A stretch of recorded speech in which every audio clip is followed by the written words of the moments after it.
Ó o jabá aí, Leandro. E aí, Bruno? Ó Olha aqui, aí. O ó. que você achou aí? Aumentando os patrocinadores já, aparecendo aí. Ah, Esse aqui é bacana. arroba bordados da Fá. Quem Isso aí. quiser aí, ó, segue no Isso. link. O editor vai colocar aí pra gente, ó.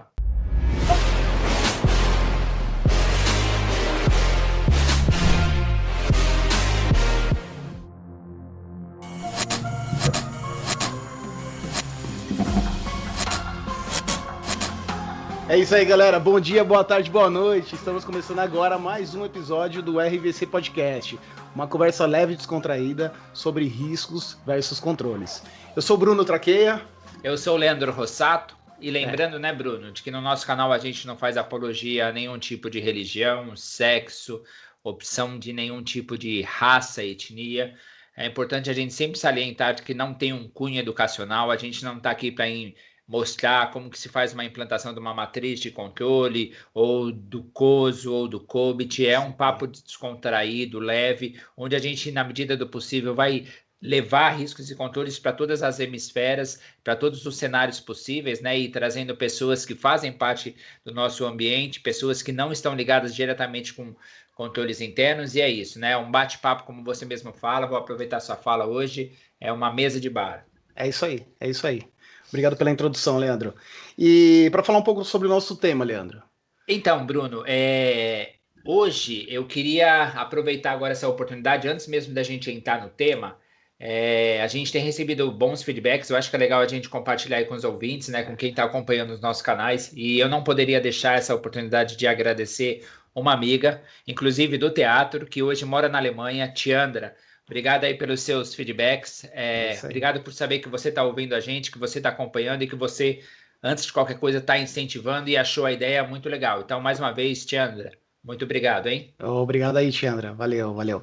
Até, Leandro, fazendo uma análise das nossas estatísticas, né, de alcance, é possível a gente perceber que temos ouvintes também nos Estados Unidos, né, Boa. em todo o Brasil. Isso, cara, tem sido Ah, muito demais. legal, muito Além legal. de ter essa questão da estatística, né, a gente tem recebido bastante feedback, né, e 100% positivo, isso está sendo Ah, também bem, bem legal.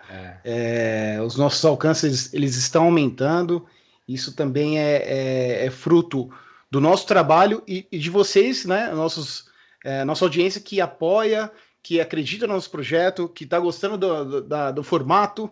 E, bom, a gente está aberto a receber opiniões, sugestões, comentários. Então, se você quiser que a gente aborde qualquer outro tema sobre riscos e relacionar esse tema sobre riscos, relacionar esse tema com riscos versus controles, deixa aqui nos comentários, tá? O editor vai deixar aqui um link e é isso.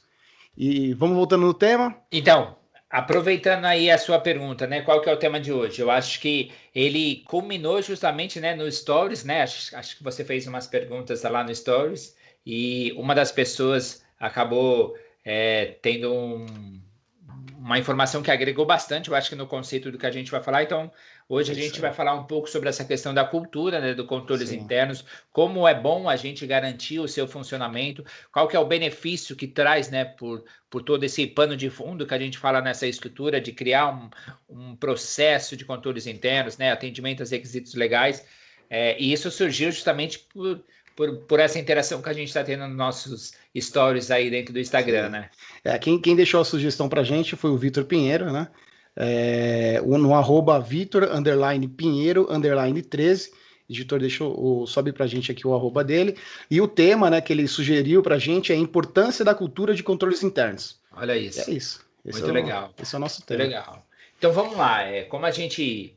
Eu posso Você fazer, vai falar? posso Claro. fazer, antes da gente entrar nesse tema, eu estou observando bem o seu fundo aí e, pô, Oh, bacana, hein, essa TV aí, que oscilou, então, a gente tem que interessante, cada hein? vez exceder as expectativas, né? Isso está muito alinhado com o feedback que a gente tem, mas eu estou vendo aí que a gente está tendo uma ordem e um progresso aí também na forma de como a gente está Opa, conduzindo aí, você entendeu? Bem lembrado, Bruno. Mas eu isso acho aí. que isso é respeito e carinho né, das pessoas que estão compartilhando, que estão comentando aí, e é uma forma da gente também sempre procurar melhorar aí dentro das nossas limitações, porque afinal de contas estamos em casa, trabalhando de casa, esse nosso canal aí. Então, quanto mais a gente puder aí inventar, né, faz parte do processo, você É entendeu? isso aí, é a vontade de querer trazer uma melhoria, né, a cada episódio, tentar pensar em algo diferente e esconder as coisas que estão ali atrás também.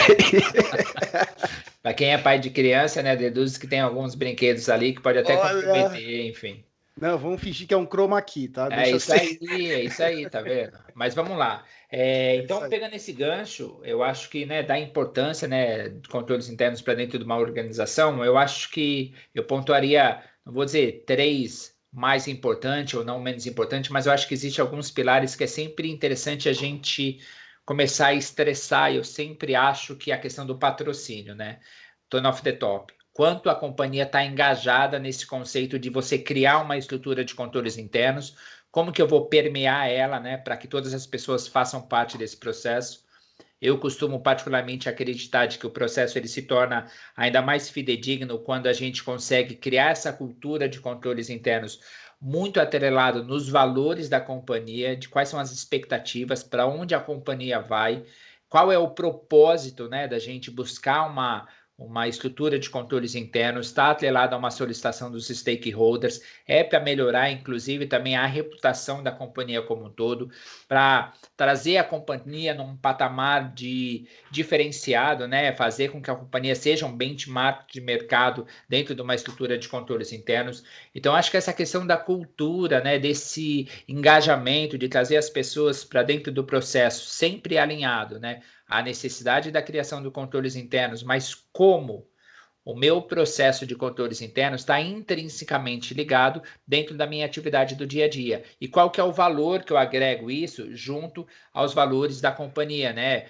Frente às missões, valores da companhia. Então, quando a gente consegue amarrar o interesse da companhia frente à necessidade do entendimento do executor de controle ou de quem vai desenhar um processo, essa importância de que a minha atividade ela está intrinsecamente ligada a esse valor, né? Essa mudança de mindset, né? Essa forma de culturar as pessoas, de tornar as pessoas dentro do mesmo ambiente para que tenha-se força. Então, acho que esse patrocínio Tone of the Top, eu costumo dizer, dentro das minhas experiências, de novo, né? Sempre essa ressalva, a gente não está trazendo nenhum conhecimento técnico, acadêmico, então com base nas minhas experiências, quando eu fiz parte de processo de implantação de controles internos, ou quando eu liderei processo de implantação de controles internos, quando desenhei os controles em si, eu acho que essa questão do patrocínio, e a gente tem força porque a gente tem sempre aquilo, poxa, se o meu chefe faz, eu vou fazer. O exemplo, né, Leandro? É um exemplo, bem lembrado, O Bruno. exemplo. Eu acho que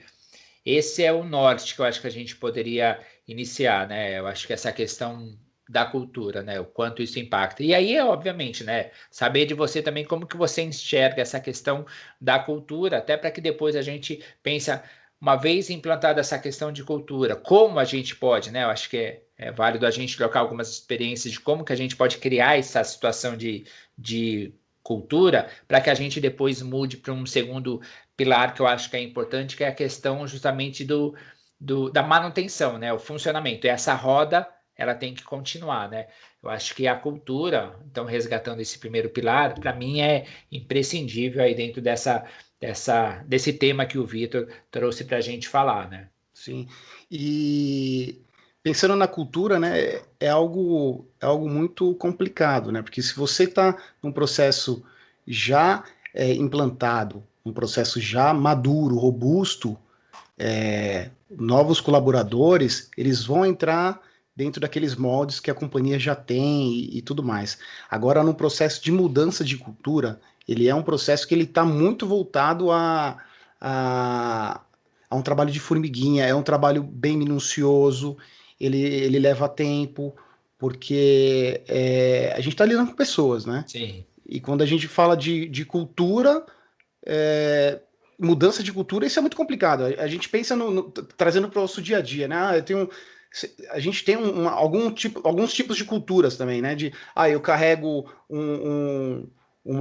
a cultura dos meus pais, porque é aquilo que você vivenciou a vida inteira, e, bom, de quem está próximo de você, da sua sociedade, né? Do grupo de sociedade que você está inserido, e isso vai formando alguns subgrupos de cultura, se assim posso dizer, né? Sim. Sim. E é engraçado, né? Até trazendo um outro um outro parênteses, por exemplo, tratando essa questão de exemplo, né, que eu trouxe para você, que esse é o exemplo, eu vejo isso com a minha filha, né? Ela vai ser aquilo que a gente trouxer para ela. Porque para mim, até brinco que ela é um pendrive vazio, e a gente está ali alimentando ela com informações, com os nossos costumes, com os nossos jeitos, com o que a gente fala dentro de casa e tudo mais. E é até engraçado, né? Se você acessar até a minha rede social, não é nem fazendo jabá na minha rede social, você vai ver que eu tenho postagem de um certo determinado momento que eu peguei um livro para fazer uma leitura e tô lendo o livro, de repente minha filha aparece com um livro e ela mal sabia andar. Então ela de repente apareceu com um livro, abriu, sentou ali ao meu lado e começou a abrir o livro. Eu falei, olha isso. Então eu não pedi para ela fazer isso. Então foi o exemplo da minha ação, né? Não é Sim, aquele faço o que eu falo, não o que eu faço, né? É o exatamente. exemplo da ação. É, E, exatamente. e a cultura, como você disse, o Tone of the Top, ele é muito importante. Ele é Sim, muito importante. sim. E as campanhas, né? Eu acho que é aquela resiliência de sempre trazer campanhas, trazer para as pessoas que o controle não é uma cultura de controle, depende das pessoas. Ele tá atrelado sim em alguns momentos uma criação de burocracia, em alguns momentos não. Isso tudo depende de cada processo que está inserido, Sim. né? É um campo muito amplo, muito vasto, e a gente não pode generalizar, né? Se a gente Isso. está falando de determinado processo, eu posso ter eu vou descendo agora para o controle, né? Eu posso ter um determinado controle que a pessoa já executa, que a pessoa já faz, mas ela não tem ideia de que aquilo é um controle, ou até mesmo não tem ideia da importância daquela atividade e do que aquela atividade ela tá mitigando, né? Que risco que está inserido naquela atividade. Isso é bem interessante, né? E se você me permitir, olha que engraçado quando você fala descer no nível do controle, né? Como que eu vou passar a, a criar essa cultura de executar essa atividade sem que não tenha um engajamento ou sem que não tenha uma participação? Porque quando a gente fala da cultura também, é uma forma de pensar, né? É uma mudança de forma de pensar, é uma mudança da forma de agir. Se a gente pensar, por exemplo, fazer uma analogia, por exemplo, um país, ele não muda uma cultura de um dia para o outro, né? Levam-se Exato. séculos. Há estudos que dizem, até posso dizer isso não com tanta propriedade, mas assim, no meu MBA que eu fiz de liderança e desenvolvimento de pessoa, a questão cultura organizacional se falava muito e tinha sempre esse paralelo com relação à cultura, como você mesmo disse, né? A cultura que eu trago do meu pai, essa base que a gente traz familiar, né? E uma cultura de país, né? Então, a gente pode presumir que uma cultura de um país ela começa a ter uma mudança de estado de observação de aspectos diferentes ao longo aí de 400, de 500 anos de comportamentos diferentes. Então, imagina a gente começar a criar uma cultura de controles internos que normalmente é definido um prazo de implantação, né? De 1 ano a 2 anos, enfim, depende muito do prognóstico, do diagnóstico e de quão necessário a empresa precisa que isso daí comece a criar corpo e colocar em prática para que aí entre no sistema de monitoramento, auditar e ter a maturidade do controle.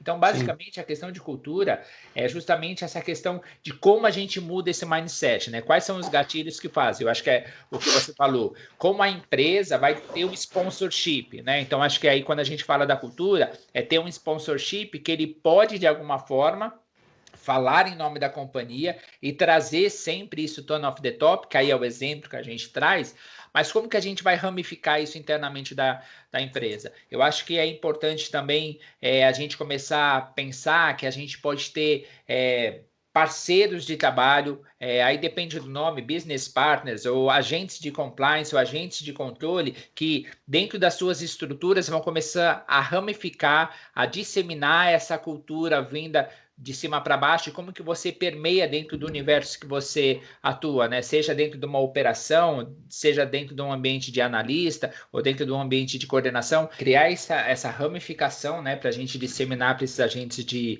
controle é importante porque esse é o sucesso que vai depender dessa presença forte do patrocinador do projeto, né? Que na maioria das vezes pode ser um administrador ou um gestor que vai ser nomeado por essa entidade. né? Eu acho que sem esse apoio na hora de disseminar a cultura de controles na companhia, esse profissional pode vir, né? E o processo como um todo não ter essa força da estrutura. Sim, Então, sim. acho que Porque de modo geral, a definição, ela diz, ela permeia de que a cultura, ela é de responsabilidade dos agentes, né, disseminadores, que são o time de controles internos, o time eu vou até falar aqui, porque acaba tendo essas situações, time de auditoria interna, controles internos, gestão de riscos, e sim, aí cada empresa tem uma nomenclatura, né? sim, sim. E aí não depende único e exclusivamente desses profissionais, né? A gente precisa desse patrocínio. Agora, até trazendo um pouco, Leandro, vamos pensar, se a gente está abordando muito um tema pensando no escritório, né? Pensando numa organização e tudo Sim. mais. Se a gente trouxer para um âmbito um pouco menor, loja, para um comércio, para uma, sei lá, uma empresa de material de construção. Eu estou tentando tirar isso Sim, do escritório, né? entendi. Como que a gente. Pô, a cultura, eu vou dar o meu ponto de vista. Eu acho que quando você fala de comércios menores, a cultura vai estar muito atrelada à pessoa. E aí Sim, ela vai buscar tudo que ela teve de bagagem, de vida, de experiência. E eu acho que com parte disso, aquele profissional, aquele empreendedor, ele vai tentar disseminar aquilo que ele acredita que seja o correto. sim, E até sim, para entender, olha, faça por aqui, porque aqui é mais seguro. E a cultura de controles internos que a gente fala, ela tem que desmistificar essa questão de que a cultura de controles internos, nossa, que burocrático, nossa, que preguiça, né, de pensar sim, em algo nesse exatamente, sentido. exatamente. Na verdade, está inserido em todos os aspectos, né? Ó, Bruno, eu acho que assim, você tocou num ponto que é bem interessante a gente tentar sempre fazer essas analogias, por exemplo. Eu acho que quando a gente pensa num processo que não tá, não vamos trazer cenário escritório, ou enfim, uma empresa, e trazendo para qualquer outra situação, eu acho que essa estrutura de controles internos no que permeia a cultura, fortemente falando, é quanto eu estou alinhado com as minhas responsabilidades, quanto eu estou ciente das minhas atribuições, seja lá em qualquer ambiente de trabalho. Vou dar um exemplo, sei lá, posso estar sendo. Eu trabalho numa padaria. Então, assim, na minha confecção do pão, eu tenho que ter alguns procedimentos de higiene que são controles. Mas não importa a gente ter esses controles implantados ali, se eu vivo naquela minha cultura de que, meu, eu não vou seguir o que eu preciso fazer.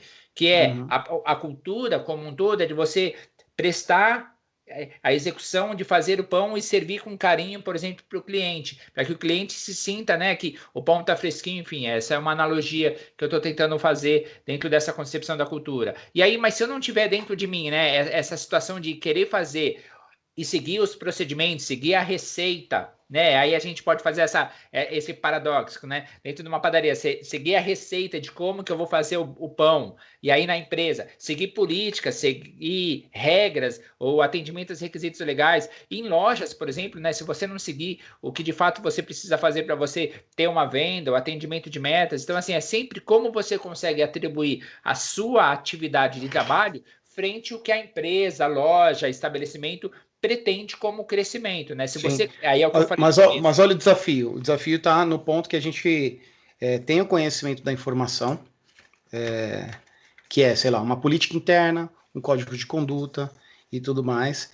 E aí o desafio da cultura é fazer com que quem está executando determinada atividade entenda a importância daquela atividade e compre aquele código de conduta, e entenda que, por exemplo, na padaria, como você trouxe aí um exemplo hipotético, a pessoa tenha para ela que não, poxa, eu tenho que lavar a mão, porque é necessário, ela comprou aquilo. Eu preciso me higienizar, eu tenho um procedimento a seguir. Se eu não seguir aquilo, se ela não trouxer para ela essa responsabilidade e vamos falar várias vezes aqui, mas é isso mesmo. E essa cultura de que Sim, aquele procedimento é o correto, se ela não sim, comprar isso, sim. Porque muitas das vezes, você tem um Bruno, manual lá com 500 páginas, não vai fazer a sua empresa ser exatamente. eficiente e É, eficaz, né? exatamente. Porque, ó, olha que engraçado, porque muito dessas atribuições que você pode ter, por exemplo, nesse estabelecimento onde você vai ter que produzir algo, seja um pão, um bolo, enfim, onde você vai ter que produzir. Você traz essa sua cultura da sua casa de você ter o princípio da higiene, né? E na sua casa você não vai seguir uma cartilha, já é parte da sua ação. Então, por que que você vai modificar a partir do momento que você está num ambiente de trabalho, né? Então, assim, a gente traz aquilo que nos pertence como cultura, como concepção, né? De novo, eu acho que essa mudança de agir, né? E como esses estabelecimentos, de uma forma geral, e aí voltando um pouquinho, acho que mais inciso, naquilo que o Vitor, inclusive, até nos questionou, dentro da companhia, eu acho que é esse planejamento. A partir do momento que a empresa decide, vamos criar uma estrutura de controles internos, o primeiro ponto é qual vai ser o meu planejamento para eu disseminar, para eu engajar, para eu incentivar, para eu criar essa cultura de mudança de comportamento. Porque uma implantação de controles internos, você bem sabe, que gera mudança de atividades, mudança de controles, burocratização em alguns processos, desburocratização de outros processos. Então, assim, é toda uma mudança e eu acho que a maior dificuldade disso é a resistência. A Sim, resistência como a gente tem de você trouxe, fazer diferente. trazendo um parênteses, desculpa até te interromper, você trouxe a questão da mudança, né? Quando você muda um procedimento de uma determinada atividade que a pessoa, ou organização está acostumada a tratar daquele assunto por anos daquela forma, uma briga constante, né? E aí muitas vezes a gente tem que provar por A mais B de que se você seguindo um outro caminho, você tem uma melhor garantia, uma melhor mitigação de um risco, como que a gente sempre fala. Se a gente está criando um controle, se a gente está implantando um controle, é para mitigar um risco de forma razoável. Então está sempre Exatamente. relacionado. Se tem um controle, eu tenho um risco E olha associado. que bom exemplo, Bruno. De novo, né? Se eu tenho a execução como a minha atribuição de atividade, fazer o pão, se eu não seguir as etapas necessárias para eu fazer o pão, qual que é o meu risco?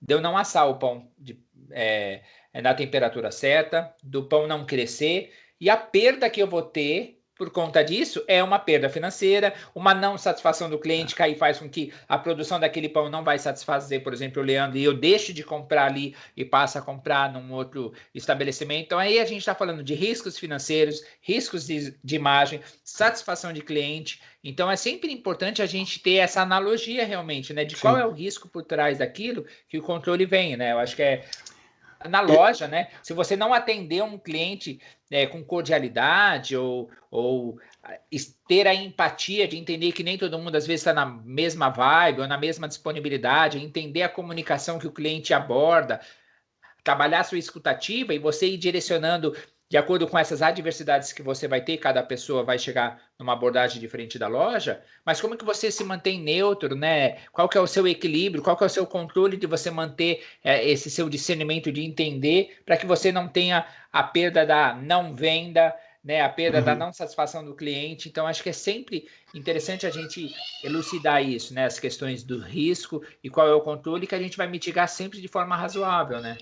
Pegando até esse gancho aí, tanto a padaria, né, como a loja, que você disse, de forma geral, muitas vezes você não consegue mapear o que está acontecendo, que você está perdendo, sei lá, os seus clientes, né, a sua clientela. Um exemplo, não sei se na tua casa já aconteceu isso, mas era muito comum na casa dos meus pais, a gente comprar um pão numa padaria e a gente perceber que o pão não tá legal. E aquela conversa, ela fica na mesa do café. Ah, E a decisão de troca da padaria tá ali na mesa do café, não tá no ouvido do empreendedor, do sim, dono da padaria. Então, exatamente. é aí que tá, o reflexo daquela ação que, sei lá, por uma. Eu vou até trazer um exemplo. De repente, nem foi uma mudança de cultura, e sim uma exceção, porque o padeiro naquele dia sofreu alguma coisa, não pôde estar ali presente para fazer, veio o backup dele que não estava tão preparado assim, e aí Que não não executou da seguiu os melhor mesmos forma. procedimentos, as mesmas receitas, e aí isso fez Isso. com que mudou, né? E aí, naquele momento que eu fui pegar o pão, eu me deparei com aquela Sim, situação e sim. tomei a decisão de mudar de padaria. Ah. Olha que doido que isso é.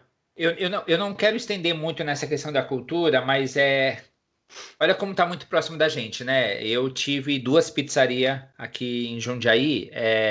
Nem vou fazer o jabá porque vendeu, então, né, enfim. Não, aí Mas nessa primeira, patrocina a gente que a gente faz. pois é. Mas nessa primeira pizzaria, inclusive, a gente trouxe uma pegada de uma identidade visual diferente e a minha maior preocupação era como eu ia mudar o comportamento dos empregados que quando eu comprei vieram, né, no pacote da compra para que a gente mudasse a questão das reclamações. Então, a reclamação para mim foi um norte para eu direcionar uma cultura de atendimento diferente.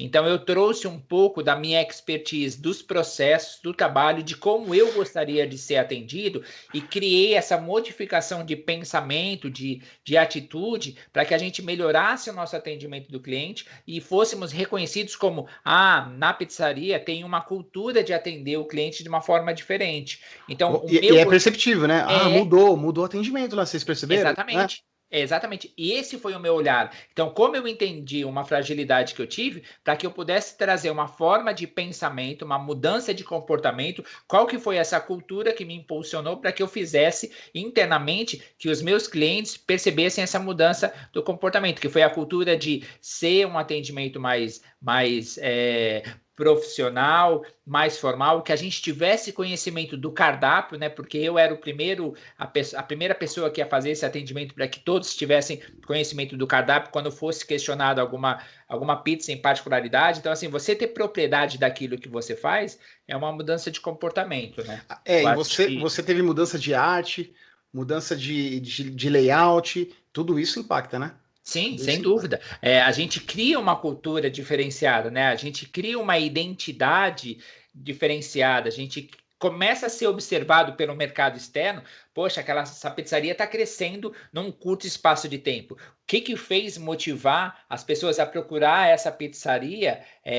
E quais foram os processos internos que desencadeou nessa mudança de cultura, né? Nessa mudança de Sim. comportamento. Então, eu acho que respondendo o Vitor, né, que é legal, que deve com certeza vai tá presente aí com a gente, eu acho que é uma mudança de comportamento. A cultura está muito atrelado. Qual que é o comportamento que a minha alta administração espera dentro desse planejamento, nesse olhar macro, né, dessa implantação de uma estrutura de controles internos? O meu primeiro olhar, o meu primeiro ponto de partida vai ser criar uma cultura de engajamento, né, de fazer com que todos acreditem que o meu processo de trabalho está intrinsecamente ligado com os valores da companhia e o quão é importante eu, Leandro, executor de uma atividade, seguir regras, procedimentos, atendimentos aos requisitos legais, gerar evidências suficientes para atender, né, o descritivo do controle. Isso é uma mudança de mindset. E eu só Sim. passo a fazer isso quando a gente tiver engajamento, quando a gente tiver campanha, quando a gente disseminar através de comunicados, quando a gente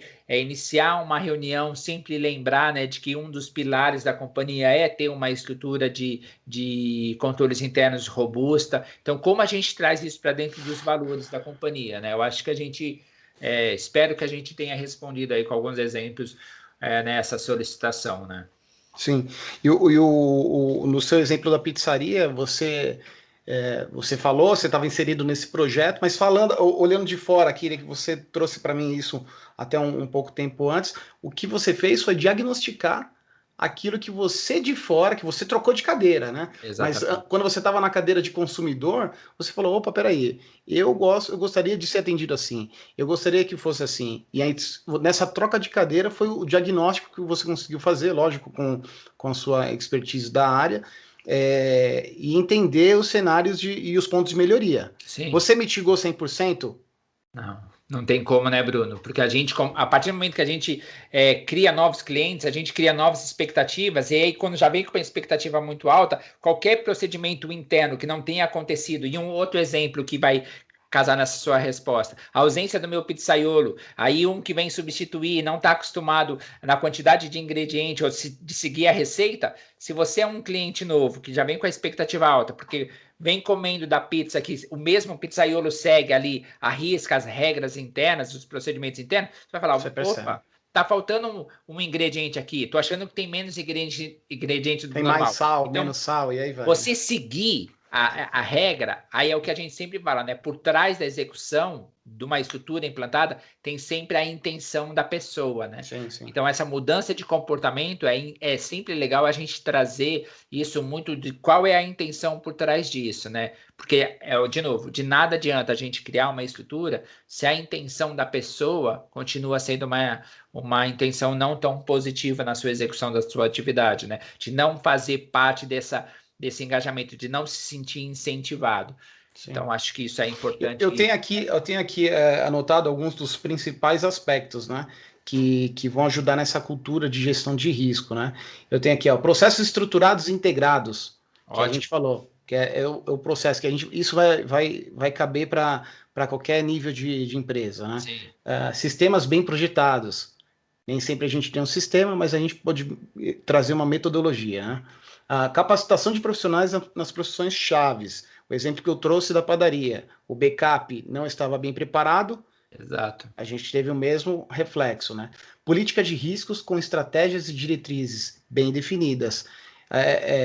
Se a gente não tem um direcionamento ou para onde a gente quer chegar, um objetivo, qualquer lugar é o lugar. Exatamente.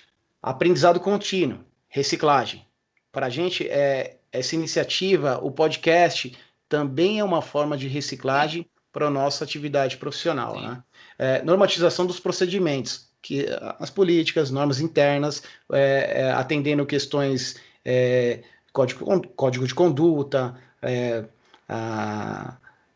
as normas internas e os fatores externos também. Acho que a gente não pode esquecer dos fatores externos, né?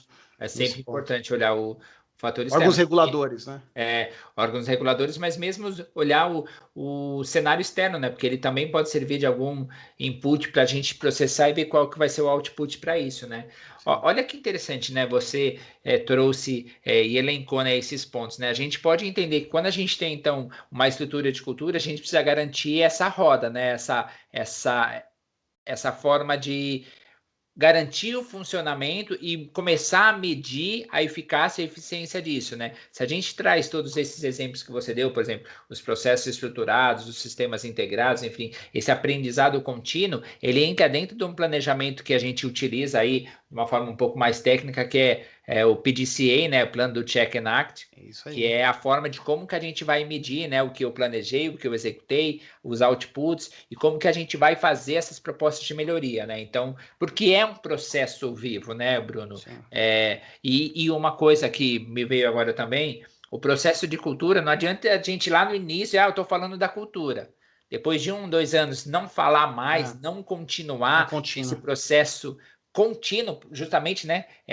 Até para a gente medir esse bom funcionamento do processo criado, e aí, independente de ser controles ou não, a gente não começa a identificar novos riscos, né? E aí, a partir do momento que a gente não começa a identificar novos riscos, a nossa exposição aumenta, a gente pode não atender às expectativas dos stakeholders, ou a gente pode não atender uma necessidade de mercado, não captar novas atribuições, novas exigências, novos requisitos legais. Então, a partir do momento que está implantado, é sempre importante a gente entender como a gente vai criar mecanismos de monitoramento para entender essa funcionalidade de um processo de cultura, de criar uma cultura de controles internos para uma implantação enfim, de qualquer processo, a gente pode dizer dessa forma, né? É isso aí. Você implantou, acabou. Não, é um organismo vivo, né? Ele está ali e a gente tem sempre que revisitar isso, trazer dentro de controles internos, como foi o que você disse, revisitar controles, criar essa rotina e trazer, eu acho que o mais importante, trazer para os owners de processos a importância da atividade que ele executa, o porquê que ele executa a tal atividade. Né? Eu vou até trazer um exemplo aqui do que eu costumo fazer nas abordagens para mapear, para entender, aguçar o próprio profissional a trazer para mim o porquê que ele faz aquilo. E como que ele mitiga certa situação, como que ele garante que certa situação aconteça ou não aconteça, né? Isso tudo depende do controle associado. E essa troca, eu aguço ele a trazer para mim a informação. E muitas vezes vem com aquela descoberta de, poxa, olha, eu nunca tinha pensado dessa forma. que de repente isso é o controle. Por exemplo, como que você garante, vou dar um exemplo hipotético aqui, né? Como Ó, que você garante que o boleto foi pago? Sei lá, como você garante que o boleto foi pago? Não, porque aqui no sistema está escrito pago. Não, ok. Mas se você precisar mostrar algum comprovante, onde você encontra esse comprovante? O comprovante, estou sendo bem hipotético aqui, mas o comprovante? Não, eu não tenho comprovante, eu só tenho informação aqui. Se foi pago, está aqui. Tá, ok. Mas e se essa funcionalidade, essa aplicação sistêmica falhar? Alguém lá colocou que foi pago e ele não foi pago, só para aparecer para você aí que foi pago. E aí vem, puxa, eu nunca tinha pensado nisso. Puxa, eu preciso ter informação mais precisa. E essa troca é interessante. Eu acho que esse tipo de abordagem eu vim aprendendo com os anos e aí o período de experiência, de trazer para a pessoa sempre a importância do trabalho dela, e aí sim, mostrar, e aí trazer e fazer com que ela traga para mim a própria resposta, entendeu? O mais importante é que eu saia da mesa, que eu saia daquele mapeamento com a pessoa entendendo por que, que eu estou pedindo aquilo, sim, sim, entendendo por que, que a gente está questionando. sim. E aí entendendo a importância de tudo isso, né? Sem dúvida. E olha que legal, esse seu exemplo que você falou, né, de ouvir o owner, né, para a gente entender o quanto ele está ciente do motivo pelo qual ele executa, ou se ele sabe de fato que ele executa, isso casa diretamente com o primeiro exemplo que você trouxe, que é os processos estruturados e integrados, né? Sim. Então, se ele também não entende que um processo dele está estruturado, está integrado, né, como o exemplo que você falou do boleto, se o sistema realmente tem essas travas, a gente já consegue identificar ali de que esse monitoramento do processo, nesse olhar específico, aí pode ser de um contas a pagar, por exemplo, existem processos que não estão estruturados, que não estão integrados com outras interfaces, sejam sistêmicas, outras interfaces de aprovação, do check, e aí são gatilhos para a gente identificar a necessidade da Sim. melhoria, né? Sim, aí vem É interessante esse exemplo. se o boleto deveria ser pago, se o cadastro está correto, Ah, contrato, ah, valor. Bom, aí acho que não vale a gente entrar muito a fundo nesse tema, mas eu acho que sim, ficou sim, claro, né, trazendo sim. essa questão, né? E outra, Bruna, me veio agora também, né? Você falou, será que essa pessoa que executa essa atividade, ela tem de fato a capacitação necessária para executar essa atividade? Esse também é um ponto de observação, né? Sim. Tem que ter isso muito mapeado, muito claro, né? Que aí a gente fala que dentro de processos de controles também são as questões de atribuições e responsabilidades, né? Para que eu possa desenvolver aquela atividade, de fato, as minhas atribuições de responsabilidade, as minhas nomenclaturas de cargo, está tudo dentro do devido alinhamento, né? Porque também são possibilidades de desvios de segregações de funções ou de não atendimento a uma necessidade específica. Por exemplo, se você tem que trabalhar em altura, você é capacitado pela NR específica para que você possa trabalhar em altura, você tem conhecimento de quais são os seus IPIs necessários para que você possa desenvolver o seu trabalho de forma segura. Então, São os assim, skills, né? Dentro de um escritório são os skills, exatamente, né? assim, Enfim. você tem essa capacitação para você poder. Eu, por exemplo, se eu for fazer um serviço de elétrica, eu não vou. Eu provavelmente vou tomar choque e vou botar fogo na minha casa, porque eu não tenho a capacitação específica. Então, quando você faz esse mapeamento também dentro dos controles internos, é E nesse ponto é importantíssimo legal isso. ó, que você trouxe. Olha lá. Você tem a caixa de ferramenta, a chave, o alicate, a fita isolante, o conector elétrico, enfim, você tem tudo. Você vai ter as ferramentas. Se você tomar a iniciativa de mexer, como você disse, você pode, né, romper, provocar um curto-circuito na sua Sim, casa, enfim, e tudo mais. Então você tem as ferramentas, mas você não tem habilidade. Né? exatamente. Não, mas a pessoa tem tudo para fazer, mas peraí, de repente você não tem habilidade para executar aquela atividade. Exatamente, né? Bom, e aí pensando na questão de controle, né? Pode vir aquelas questões de você está inserindo, está implantando, vocês estão trazendo uma nova cultura, a gente precisa implantar controles e tudo mais. E eu já ouvi pessoas dizendo que não, pô, isso não agrega valor, porque muitas vezes o controle ele está fora do processo do core business, né? Sim, E sim, aí, quando você ouve assim, pô, isso não agrega valor, é engraçado, né? Porque o controle, ele tá, como a gente sempre fala, né? O controle está inserido em todos os aspectos da nossa vida, não é só profissional. E eu vou trazer um exemplo. Se o controle não agrega valor, você tira o seu seguro, cancela o seu seguro do seu carro, o seu seguro residencial, tira o alarme do seu carro, tira a tranca da sua porta, né? Cancela a sua segurança privada, não coloca blindagem no seu carro. Bom, eu estou trazendo alguns exemplos, mas são infinitos dos exemplos que a Sim, gente sem pode dúvida. trazer, Sim. né, nesse aspecto, né? E quando você faz essa relação, você fala, pô, peraí, né? Eu acho que não é bem por aí, né? Se, Ah, você, se tem pessoas que ainda acreditam que controle interno ou controle é uma forma burocrática e que não agrega valor, experimenta não tê-lo. exatamente, ótimo, Bruno.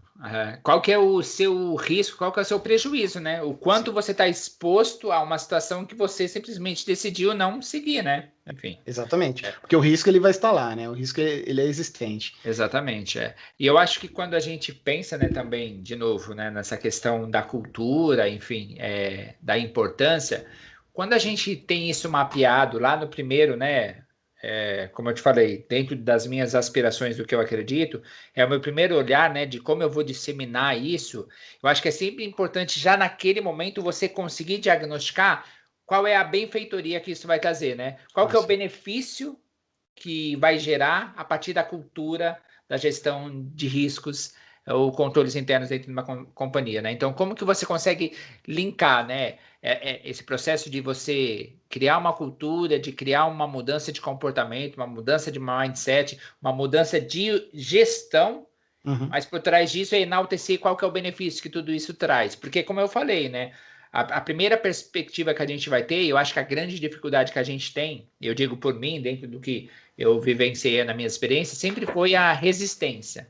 Ah, mas Sim. eu sempre fiz isso. Exato. Ah, mas Nossa, essa... sempre foi dessa forma. Ah, mas o sistema não habilita fazer uma aprovação. Ah, não, mas eu tenho que carimbar aqui, porque senão o menino do contas a receber não vai receber o meu documento.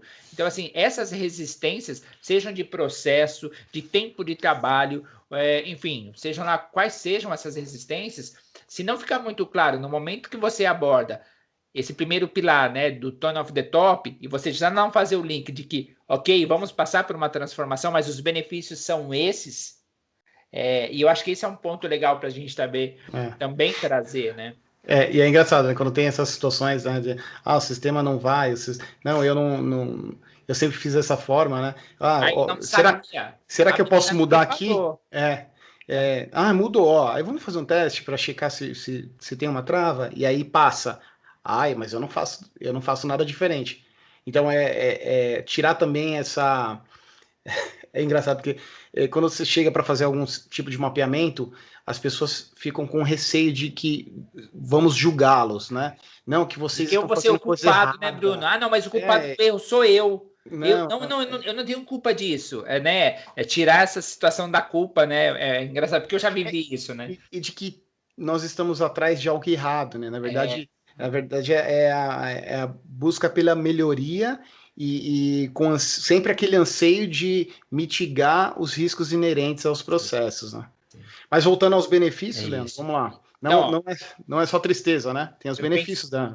Exatamente, não é só tristeza, enfim, porque eu acho que quando a gente consegue fazer esse mapeamento e mostrar o que de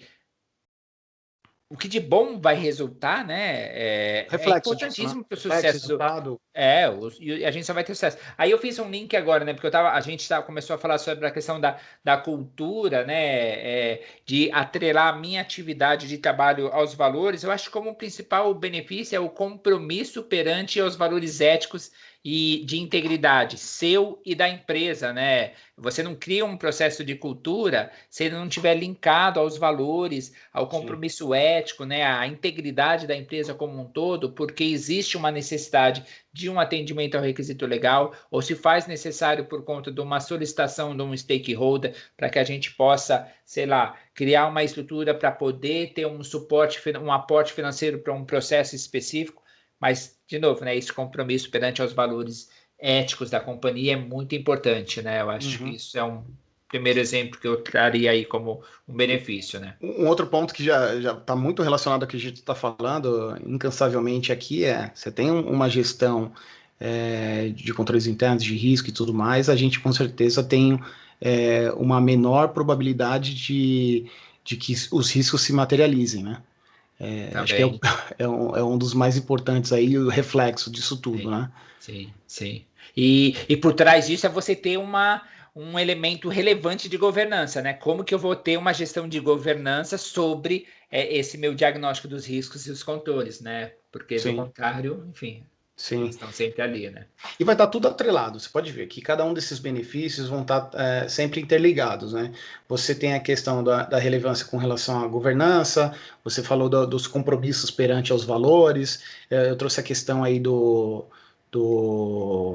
minimizar, né, a possibilidade de risco, a probabilidade de risco, e aí você vai fazendo um link, aí você já tem uma maior probabilidade, né, de alcance do seu objetivo.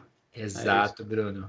E ótimo. E esses objetivos eles podem ser metas, né? Também novas participações em mercado, né? Então, Sim, como sim. você vai diagnosticar o seu planejamento futuro, né? Então, vamos fazer uma incorporação de uma outra empresa. Então, ok, como que a gente vai criar objetivos e vamos potencializar essa curiosidade de efetivar uma compra?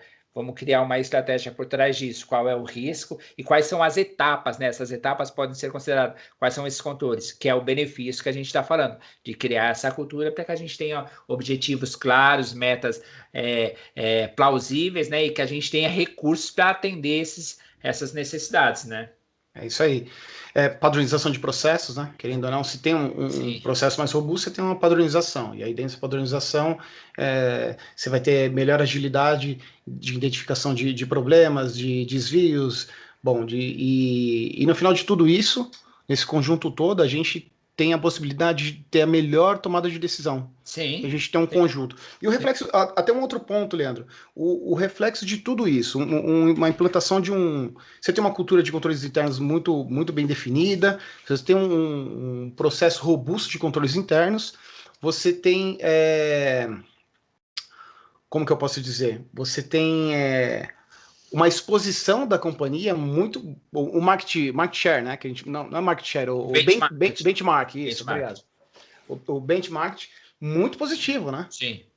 Você fala, poxa, tá tudo associado e é muito positivo ter uma estrutura bem definida e vender essa questão de que, olha, peraí, não é uma burocracia, né? Sim, Isso sim. não é um E a processo de sua estrutura burocracia. ser usada como exemplo, né? A gente tem situações que tem algumas empresas aí no mercado que essa estrutura de controles internos que passou por problemas de corrupção, enfim, teve essa reformulação, né? Teve essa mudança de cultura, né? Porque eu não tinha até então eu passei por uma situação onde uma exposição de risco foi considerada, onde eu tive perda financeira, eu tive perda da reputação da imagem, precisei mudar essa minha forma de cultura e como essa modificação de mindset com esse patrocínio Turn Off the Top, que todo mundo se tornou engajado, né? Que é versa tudo que aquilo já falou, como que eu me tornei um benchmark de mercado, né? Então, como que outras empresas procuram entender como foi essa minha modificação. E isso aconteceu por conta de um incidente que eu não tinha mapeado, eu não tinha dado a devida atenção, né?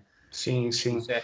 E o que legal que você falou, né, também, dessas tomadas de decisões, o que a gente traz como benefício por trás disso daí, eu acho que são as questões de ter indicadores de performance bem alinhados, riscos bem definidos, né, e que as coisas se tornam confiáveis. Eu acho confiáveis no sentido de que eu, como um, um owner de controle, me sinto confiável de que as minhas prestações de contas estão devidas, né? Que eu seja accountable, que é Sim. muito que a gente fala, né? Você ter accountability naquilo que você faz, né?